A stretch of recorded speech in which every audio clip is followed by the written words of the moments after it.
Conto alla rovescia per il Bomba Day di martedì 21 giugno a Valbrenta, in località Cismon del Grappa.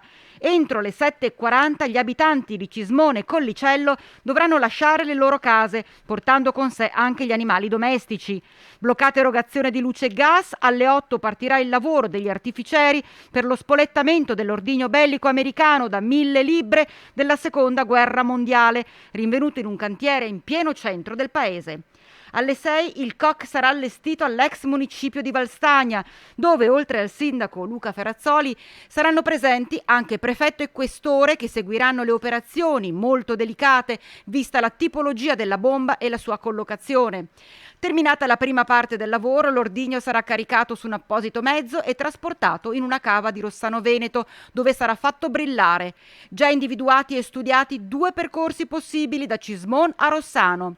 E anche in questo caso dovrà essere garantita la massima sicurezza. Dalle 6 alle 17 saranno chiuse la statale 47 Valsugana, dal Romano Nord alla Galleria di Arsier e le parallele interne. Chiusi i sentieri, chiusa la ciclabile, vietato il sorvolo dell'area. Bloccati gli autobus che stanno sostituendo i treni causa manutenzione della rete ferroviaria.